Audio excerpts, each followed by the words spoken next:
మహాగణాధిపతయే నమః. ఓం గురుభ్యో నమః. ఓం శ్రీమాత్రే నమః.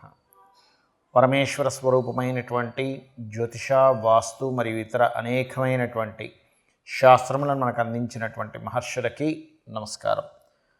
హయగ్రీవ హయగ్రీవ హయగ్రీవేతి యో వదేత్ తస్య నిస్సరతే వాణి జహ్నుకన్యా ప్రవాహవత్. అరుణాం కరుణాతరంగితాక్షీం ధృతపాశాంకుశపుష్పబాణచాపాం అనిమాదిభిరావృతాం మయూకైః అహమిత్యేవ విభావయే భవానీం. శ్రీమాత్రే నమః. ఓం పితృదేవతాభ్యో నమః. మనం ఈరోజు చెప్పుకోబోయేటువంటి టాపిక్ ఏమిటి అంటే 12 లగ్నాల వారు ఏ విషయాల పట్ల జాగ్రత్త వహించాలి, ఏ ఉపాసన చేసుకోవాలి, ఏ విషయాల వల్ల వీళ్ళకి కలిసి వచ్చే ఆస్కారం అధికంగా ఉంది అనే విషయాలు మనం ఇప్పుడు తెలుసుకుందాం. ఒకవేళ లగ్నం తెలియలేదు మీకు, రాశి చూసుకోవచ్చు. అంటే మేషరాశి, మాది మేషరాశిలో అశ్విని, భరణి, కృత్తిక, ఒకటో పాదం కూడా ఇదే వర్తిస్తుంది అంటే ఇదే వర్తిస్తుంది. అయితే ఫస్ట్ ప్రిఫరెన్స్ లగ్నానికి ఇవ్వండి, సెకండ్ ప్రిఫరెన్స్ రాశికి ఇవ్వండి లగ్నం తెలియని పక్షంలో. బికాజ్ ఆఫ్ మనిషి యొక్క మనస్సు కాబట్టి సెకండ్ ప్రిఫరెన్స్ దానికి ఇవ్వచ్చు, అందులో ఎటువంటి దోషం లేదు. అయితే దీనికి సంబంధించినటువంటిది ఇది మీరు పలానా లగ్నంలో లేదా రాశిలో పుట్టినందుకు ఇవి చెప్తున్నా.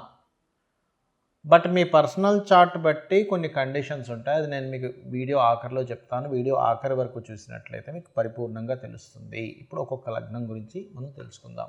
కర్కాటక లగ్నము, కర్కాటక రాశి. లగ్నం తెలిస్తే హ్యాపీగా లగ్నం నుంచి చూసుకోవచ్చు. లేదంటే నాకు రాశి మాత్రమే తెలుసు, లగ్నం మా వాళ్ళు డిసైడ్ అంటే నోట్ చేయలేదు టైమ్ ఆఫ్ బర్త్ని కాబట్టి మాకు తెలియదు అనుకునేటువంటి వారు ఈ రాశిలో ముందుగా ఏ నక్షత్రాలు ఉంటాయో చూసుకోవాలి.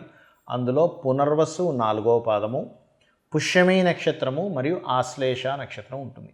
పునర్వసు వారు నిద్రలేస్తూనే మీరు దత్తుని యొక్క నామస్మరణతో జయ గురుదత్త, శ్రీ గురుదత్త అనే నామస్మరణతో నిద్రలేస్తూ ఒక 10 నిమిషాలు మెడిటేషన్ చేసుకొని మీ పనులు ప్రారంభించండి.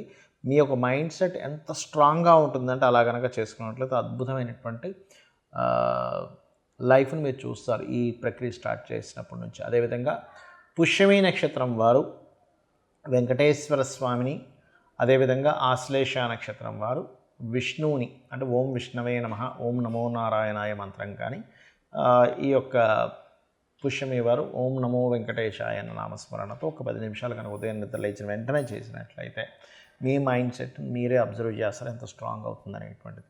ఇక మీరు ఈ కర్కాటకం వారు తీసుకోవాల్సిన ముఖ్యమైనటువంటి జాగ్రత్తలు ఏమిటి? ముఖ్యంగా గుర్తుపెట్టుకోండి, బంధువర్గం లేదా సిబ్లింగ్స్ వరుస వాళ్ళ వల్ల మీకు ఏదైనా వాళ్ళ బాధ్యతలు మీరు తీసుకోవడం కానీ, వాళ్ళ వల్ల కొంత స్ట్రెస్ అవ్వడం కానీ, అంటే ఈ కర్మ మీతో ఈ సంబంధంగా కలిగి ఉంటుంది. అదేవిధంగా జీవిత భాగస్వామి అండ్ సిబ్లింగ్ వరుస వాళ్ళు, ఇక్కడ మీ యొక్క కర్మ వీటిలో కనెక్ట్ అయి ఉంటుంది. ఇది బాగా అర్థం చేసుకోండి.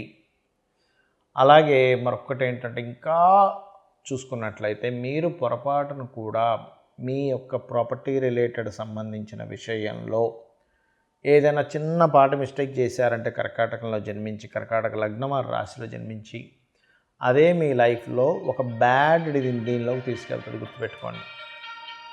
అంటే ఏమిటి, ఎలాంటి తప్పులండి?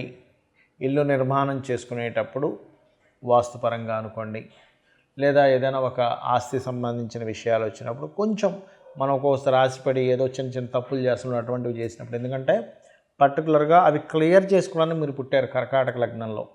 అది క్లియర్ చేసుకోవడం కాకుండా దాంట్లో ఇంకేదైనా మిస్టేక్ చేశారా, మళ్ళీ అది ఆ కర్మ వెంటాడుతూ ఉంటుంది. అది రోగరూపేనో లేకపోతే ఇంకొక రూపేనో వస్తూ ఉంటుంది. గుర్తుపెట్టుకోండి.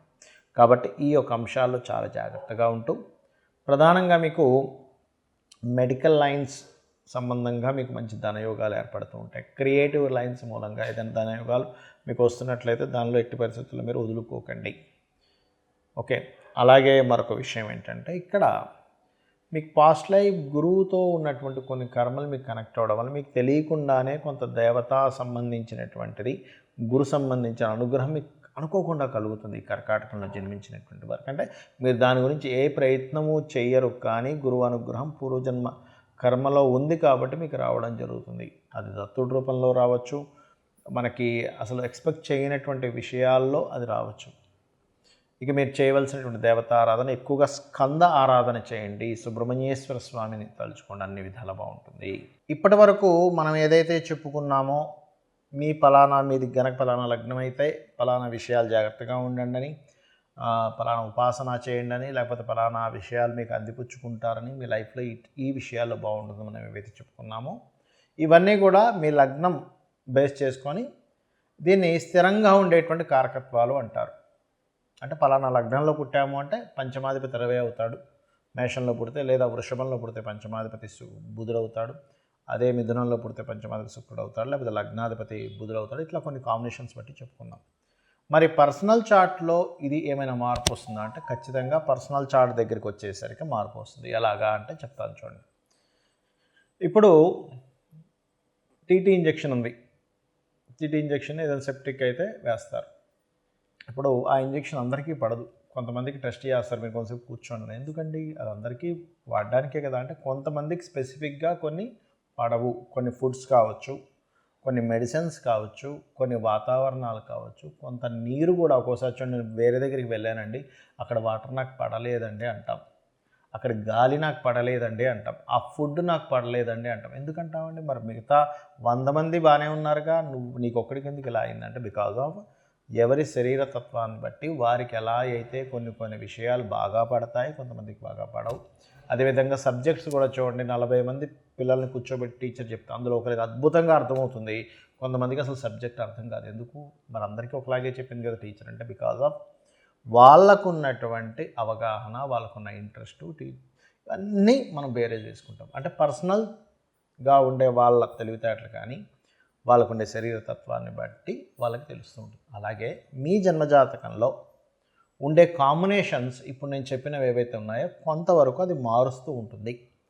అంటే ఉదాహరణకి నేను మీకు మేషలగ్నం వారికి అప్పుల విషయంలోనే మెయిన్గా జాగ్రత్తగా ఉండాలని చెప్పాను.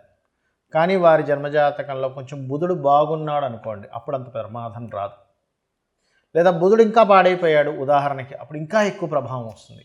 సో ఇలాంటివి చూసుకోవాలి. అంటే ఏమిటి, నేను ఏదైనా ఆరోగ్యం గురించి చెప్పానంటే మీ జాతచక్రంలో రవిని చూసుకోండి. రవి బాగున్నాడంటే మీరేం కంగారు పడక్కర్లేదు. రవి కనుక పాడేయాడంటే ఇంకొంచెం జాగ్రత్తగా ఉండాలి.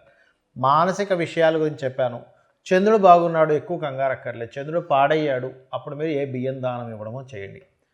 అలా కాకుండా యాక్సిడెంట్స్ లేకపోతే భూ వివాదాలు ఎక్కువగా ఉంటాయి ఈ లగ్నం వారికి అని చెప్పాను అనుకోండి, అప్పుడు మీరు చేయవలసింది ఏంటంటే కుజుడు బాగున్నాడా టెన్షన్ ఏం పెట్టుకోకండి. కుజుడు పాడైతే అప్పుడు మీరు కందులు దానంగా ఇవ్వడం, సుబ్రహ్మణ్యేశ్వర స్వామి ఆరాధన చేసుకోవడం, వారాహి అమ్మవారి ఆరాధన చేసుకోవడం చేయండి.